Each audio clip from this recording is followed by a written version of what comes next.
फिर इसके बाद में अपन बात करेंगे, नेक्स्ट अगला अपना टॉपिक है आर्थिक विकास तथा आर्थिक समृद्धि।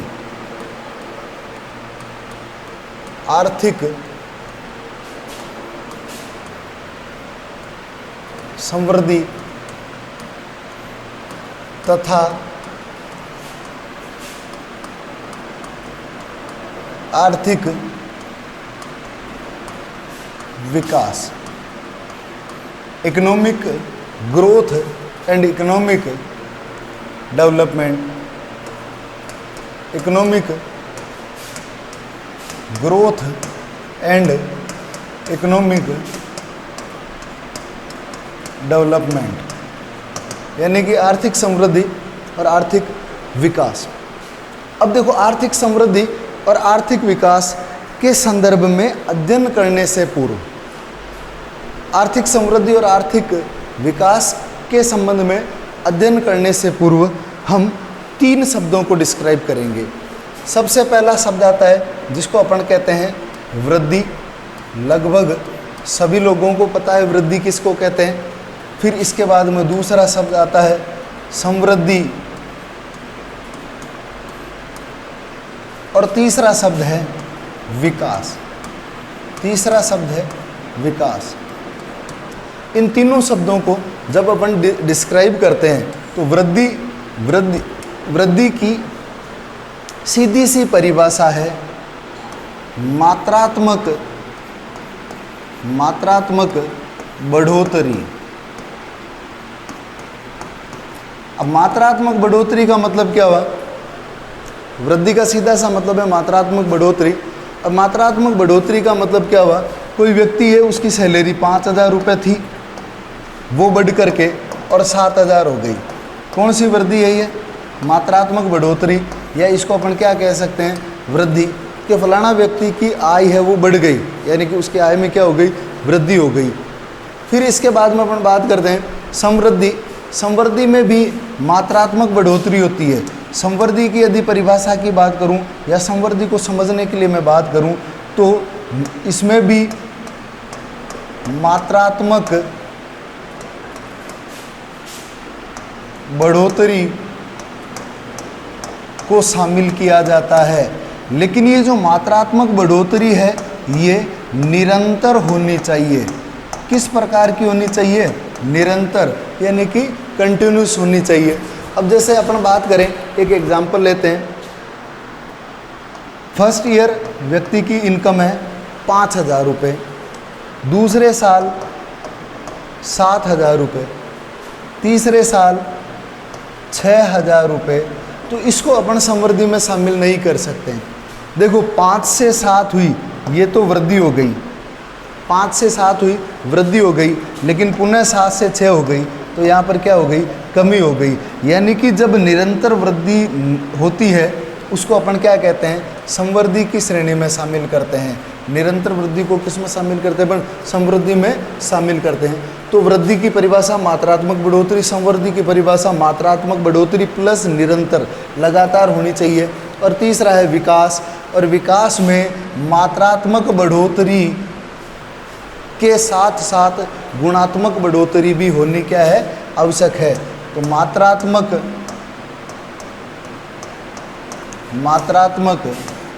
प्लस गुणात्मक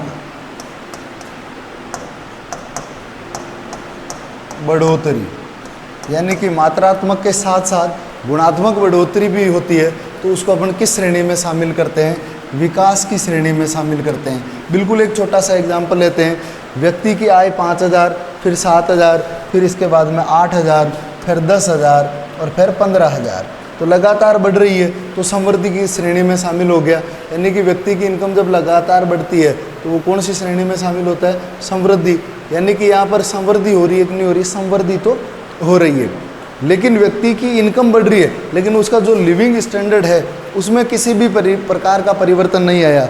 जैसे वो इनकम तो बढ़ रही है, लेकिन उसने अपने बच्चे को आज भी, पहले भी स्कूल नहीं जाता था, आज भी स्कूल नहीं जाता है, तो उसकी जो मात्रात्मक बढ़ोतरी का उसके गुणों में या उसकी जो क्वालिटी, उस पर किसी भी प्रकार का कोई परिवर्तन या प्रभाव नहीं पड़ा है। तो इसको अपन जब केवल मात्रात्मक वृद्धि होती है तो उसको समवृद्धि कहा जाएगा, और मात्रात्मक वृद्धि के साथ साथ में उसका आसपास का जो परिवेश है उसमें परिवर्तन हो तो वो किस श्रेणी में शामिल होगा, विकास की श्रेणी में शामिल होगा। जैसे एग्जाम्पल के लिए व्यक्ति की आय में वृद्धि के साथ साथ उसके जीवन स्तर में सुधार आए, उसका जो लिविंग स्टैंडर्ड है वो चेंज हो जाए, उसके घर में जो लिटरेसी रेट या जो साक्षरता है वो साक्षरता में वृद्धि हो। इस प्रकार के कई सारे जो अपने जो बच्चे हैं उन बच्चों में इक्वलिटी समझना स्टार्ट कर दे।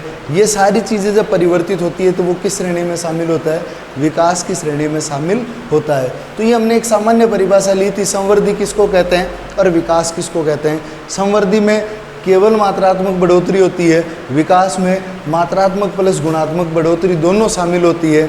यानी कि अपन कह सकते हैं कि समवृद्धि हो तो केवल मात्रात्मक बढ़ोतरी होगी, लेकिन विकास में दोनों शामिल होती है। अतः बिना समवृद्धि के विकास संभव नहीं है, बिना समवृद्धि के विकास संभव नहीं है। लेकिन समवृद्धि हो तथा विकास भी हो ये आवश्यक नहीं है।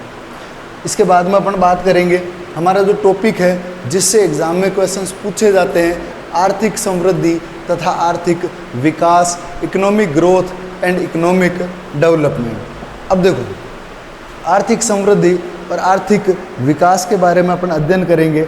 आर्थिक समृद्धि किसको कहते हैं, आर्थिक विकास किसको कहते हैं, और ये आर्थिक समृद्धि और विकास है ये अपन किस आधार पर कैलकुलेट करते हैं, इनके बारे में अपन पढ़ेंगे। तो सबसे पहले हेडिंग डालो, आर्थिक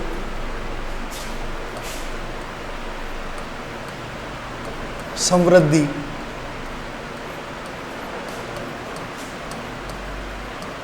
इकोनॉमिक ग्रोथ। आर्थिक समृद्धि इकोनॉमिक ग्रोथ। अब देखो इकोनॉमिक ग्रोथ का मैंने आपको बताया था कि इसमें मात्रात्मक बढ़ोतरी होती है। ग्रोथ में क्या होता है, मात्रात्मक बढ़ोतरी यानी कि क्वांटिटिव इंक्रीमेंट। जैसे अपन बात करते हैं कि किसी व्यक्ति की जो कमाई है वो बढ़ गई तो मात्रात्मक बढ़ोतरी हुई, लेकिन यदि अर्थव्यवस्था की मैं बात करूं तो जिस आधार पर अपन लेते हैं कि एक व्यक्ति की दशा में उस व्यक्ति की आय का बढ़ना, उस व्यक्ति की कमाई का बढ़ना किसको इंडिकेट करता है, ग्रोथ को इंडिकेट करता है। उसी प्रकार से यदि मैं आर्थिक समृद्धि की बात करूं तो यहाँ पर हमें तीन जो बिंदु है इनका ध्यान रखना है, और यदि इन तीनों बिंदुओं में लगातार बढ़ोतरी हो रही है तो उसके आधार पर अपन कह सकते हैं कि जो आर्थिक तौर पर हमारा देश है वो समृद्धि कर रहा है, या हमारे देश की जो इकोनॉमिक ग्रोथ है वो पॉजिटिव है। अब जो तीन बिंदु जो है उन तीन बिंदुओं में सबसे पहले अपन शामिल करते हैं जीडीपी को। सबसे पहला बिंदु जीडीपी, सकल घरेलू उत्पाद। यदि किसी राष्ट्र का सकल घरेलू उत्पाद निरंतर लगातार बढ़ता है तो इसके आधार पर अपन कह सकते हैं कि इकोनॉमिक ग्रोथ हो रही है। दूसरा है राष्ट्रीय आय, राष्ट्रीय आय, और तीसरा है प्रति व्यक्ति आय, प्रति व्यक्ति आय। ये जो तीनों इंडिकेटर है GDP, national income and per capita income, ये तीनों इंडिकेटर है ये किसके हैं, इकोनॉमिक ग्रोथ के। तो आर्थिक समृद्धि के जो घटक या आर्थिक समृद्धि को रिप्रेजेंट करने वाले जो फैक्टर है वो कौन कौन से हैं, पहला जीडीपी, दूसरा राष्ट्रीय आय और तीसरा प्रति व्यक्ति आय। अब देखो जीडीपी किसको कहते हैं, इसको अपन एक सामान्य एग्जाम्पल से समझ लेते हैं। ज़्यादा इकोनॉमिक्स को हाइपर लेकर के साहब इतना टफ सब्जेक्ट है या समझ में मुश्किल से आता है, ये सारी चीज़ें नहीं होती। इकोनॉमिक्स में बिल्कुल बेसिक सी चीज़ें होती है।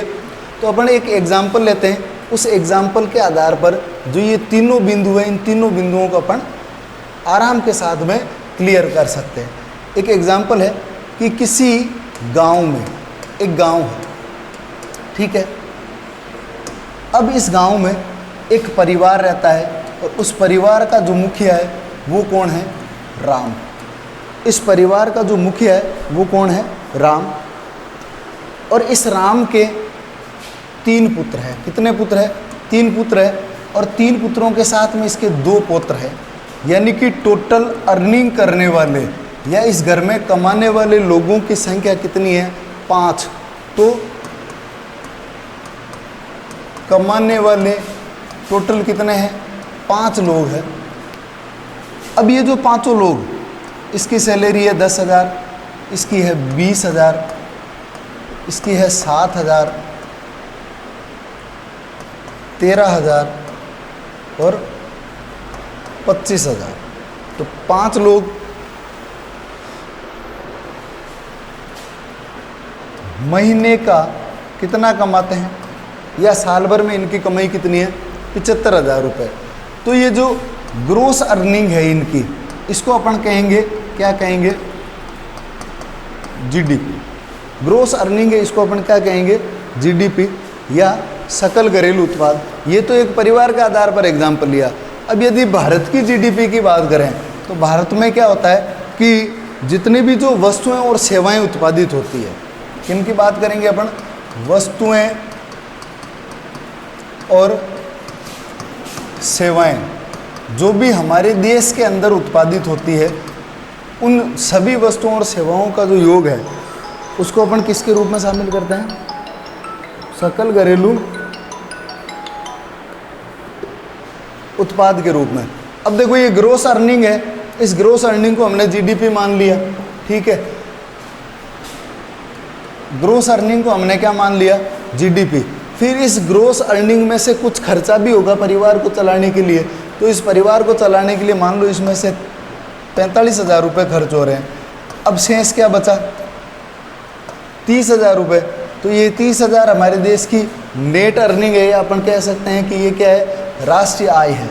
यानी कि सकल में से हमने क्या निकाल लिया? शुद्ध या राष्ट्रीय आय निकाल ली। अब इस राष्ट्रीय आय में यदि जनसंख्या का भाग दिया जाए तो क्या प्राप्त हो जाएगा? प्रति व्यक्ति आय। तो प्रति व्यक्ति आय कैलकुलेट करने का सबसे बढ़िया जो तरीका होता है वो क्या होता है? राष्ट्रीय आय, राष्ट्रीय आय बट्टा जनसंख्या, राष्ट्रीय आय national income divide by population. तो इसके आधार पर अपन क्या निकाल लेंगे? प्रति व्यक्ति आय। जैसे कि यहाँ पर यदि मैं बात करूँ तो 75,000 कितने लोगों के द्वारा? 5 लोगों के लिए कैलकुलेट किया गया। तो प्रति व्यक्ति आय है वो कैलकुलेट करने का प्रति व्यक्ति आय कितनी आएगी? 15,000 रुपये आएगी। यानी कि इसके आधार पर अपन कह सकते हैं कि यहाँ पर जो प्रति व्यक्ति आय है वो कितनी आ रही है? 15,000। तो आर्थिक वृद्धि के जो घटक है वो कौन कौन से? जीडीपी, राष्ट्रीय आय और प्रति व्यक्ति आय। यदि ये तीनों चीज़ें वर्ष भर के दौरान या लगातार ये बढ़ती जाती है तो इसको अपन किस में शामिल करेंगे? इकोनॉमिक ग्रोथ या आर्थिक समृद्धि के रूप में शामिल करेंगे। और इसको ये जो तीनों बिंदु है, इन तीनों बिंदुओं में से सबसे आसान बिंदु है वो कौन सा है? प्रति व्यक्ति आय या पर कैपिटा इनकम। अतः हम कह सकते हैं कि आर्थिक वृद्धि को या आर्थिक समृद्धि को मापने का सबसे सरल उपकरण या सबसे आसान उपकरण है वो कौन सा है? प्रति व्यक्ति आय या पर कैपिटा इनकम।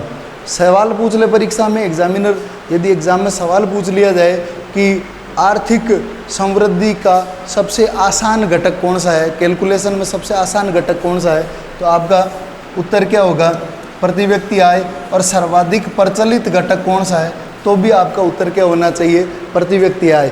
यानी कि आर्थिक समृद्धि का मापन सबसे ज़्यादा और सबसे आसान तरीके के साथ में किस घटक से किया जाता है? तो प्रति व्यक्ति आय या पर कैपिटा इनकम। तो इकोनॉमिक ग्रोथ को हमने पढ़ा। इकोनॉमिक ग्रोथ के लिए हमें 3 बिंदु है वो एकदम क्लियर होने चाहिए: जीडीपी, राष्ट्रीय आय और प्रति व्यक्ति आय। अब देखो ये जीडीपी किसे कहते हैं, राष्ट्रीय आय किसे कहते हैं, ये दोनों चीज़ें जब अपन आगे नेशनल इनकम का टॉपिक पढ़ेंगे तो उस टॉपिक में मैं आपको क्लियर करवा दूंगा, क्योंकि यहाँ पे बिना मतलब के रायता फैलाने का कोई औचित्य होता नहीं है और ये चीज़ें शॉर्ट में कुछ समझ में आना नहीं है। प्रति व्यक्ति आय बिल्कुल आसान है, अभी समझ में आ गया। और इसके साथ में एक चीज़ और जुड़ जाती है कि यदि एग्ज़ाम में ये पूछ ले कि इकोनॉमिक ग्रोथ कैलकुलेशन का सबसे सरल और सर्वोत्तम उपकरण है वो कौन सा है, तो हमारा जवाब क्या होना चाहिए, PCI पर कैपिटा इनकम या प्रति व्यक्ति आय। फिर इसके बाद में नेक्स्ट अपन लेते हैं आर्थिक विकास। आर्थिक विकास यानी कि इकोनॉमिक डेवलपमेंट। अब देखो आर्थिक विकास की परिभाषा है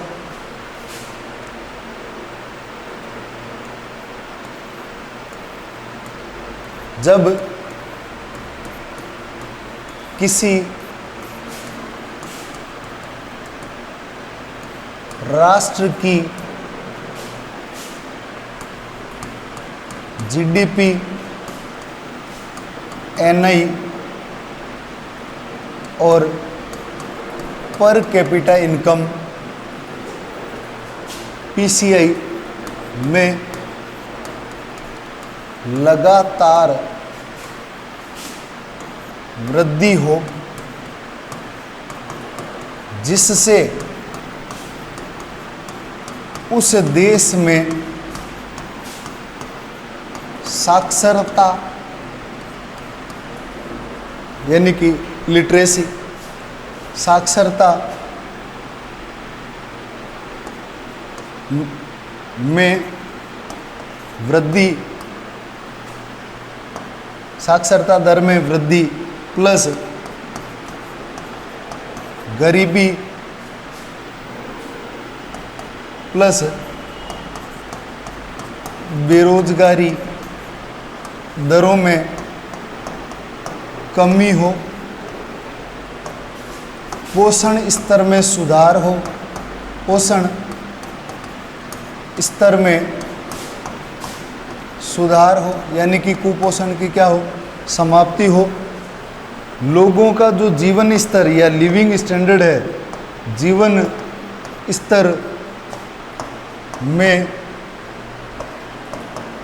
बदलाव, और बदलाव भी कैसा होना चाहिए, सकारात्मक बदलाव होना चाहिए, पॉजिटिव जो चेंजेस है वो, तो उस दशा को अपन क्या कहते हैं, आर्थिक विकास की दशा कहते हैं। जब किसी राष्ट्र की GDP, नेशनल इनकम और पर कैपिटा इनकम में लगातार वृद्धि के कारण यदि उस देश में साक्षरता दर में वृद्धि हो, उस देश में गरीबी और बेरोजगारी की दरों में कमी हो, उस देश में पोषण स्तर है उसमें सुधार हो, और जीवन स्तर में यदि बदलाव आता है, सकारात्मक बदलाव आता है, तो उस दशा को अपन आर्थिक विकास की दशा कहते हैं। उस दशा को अपन कौन सी दशा कहते हैं, आर्थिक विकास की दशा कहते हैं। अब ये सारी की सारी चीज़ें हमने पढ़ी इकोनॉमिक ग्रोथ और इकोनॉमिक डेवलपमेंट की। इनको पढ़ने के पीछे एक कारण मैंने आपको बताया था कि जब हम अर्थव्यवस्था का विकास के आधार पर वर्गीकरण करते हैं, किस आधार पर, विकास के आधार पर जब अपन वर्गीकरण करते हैं, तो यहाँ पर 3 चीज़ें हमारे सामने आती है। कौन कौन सी, सबसे पहले विकसित अर्थव्यवस्था, दूसरी विकासशील अर्थव्यवस्था और तीसरी अल्प विकसित अर्थव्यवस्था। अल्प विकसित अर्थव्यवस्था, ये 3 प्रकार की अर्थव्यवस्थाएं हमारे सामने आती है। अब इन तीनों अर्थव्यवस्थाओं को कि जैसे कि भारत के बारे में हमने पढ़ा, भारत कौन सी अर्थव्यवस्था है, विकासशील अर्थव्यवस्था है। अब भारत विकासशील अर्थव्यवस्था है, इसकी हमें जानकारी कैसे होगी, तो मैंने एक नाम लिया था आपको HDI, ह्यूमन डेवलपमेंट इंडेक्स, मानव विकास सूचकांक। क्या नाम लिया था हमने, HDI। अब देखो यहाँ पर एक शब्द आया विकास, कौन सा शब्द आया यहाँ पर, विकास, यानी कि ये जो विकास है आर्थिक विकास है, और आर्थिक विकास के साथ में कुछ और अन्य तथ्य भी शामिल होते हैं। उनके आधार पर अपन क्या करते हैं, HDI कैलकुलेट करते हैं, ह्यूमन डेवलपमेंट इंडेक्स है वो कैलकुलेट करते हैं। तो HDI प्लस कुछ अन्य सूचकांक है, कुछ अन्य सूचकांक है। इन सूचकांकों के आधार पर किसी भी अर्थव्यवस्था को अपन विकसित, विकासशील या अल्प विकसित अर्थव्यवस्था की श्रेणी में शामिल करते हैं। और आर्थिक विकास का जो मापन है वो किस सूचकांक के आधार पर किया जाता है, तो आर्थिक विकास का जो मापन है वो ह्यूमन डेवलपमेंट इंडेक्स या मानव विकास सूचकांक के आधार पर किया जाता है। तो अब देखो HDI ह्यूमन डेवलपमेंट इंडेक्स या मानव विकास सूचकांक है, इसके बारे में एक दो तथ्य मैं आपको बता देता हूँ।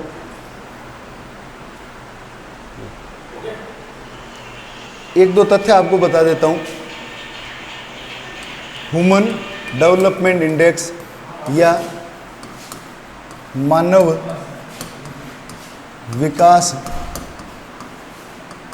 सूचकांक, अब देखो मानव विकास सूचकांक, इस मानव विकास सूचकांक का जो डेवलपमेंट हुआ था, इस मानव विकास सूचकांक का डेवलपमेंट हुआ था 1990 में। मानव विकास सूचकांक है, इसका डेवलपमेंट कब हुआ था? 1990 में। और मानव विकास सूचकांक है वो जारी किया जाता है HDI, developed by Mehboob ul Haq and Pakistani economist इन 1990। फिर इसके बाद में अपन बात करते हैं HDI जारी करने का कार्य किसके द्वारा किया जाता है? UNDP, United Nation Development Programme. तो HDI के आंकड़े अंतर्राष्ट्रीय स्तर पर किस संस्था के द्वारा जारी किए जाते हैं? UNDP के द्वारा जारी किए जाते हैं। और UNDP है, इसकी स्थापना हुई थी, UNDP वॉज इस्टेब्लिश्ड इन 1965, 1965 में यूनाइटेड नेशन डेवलपमेंट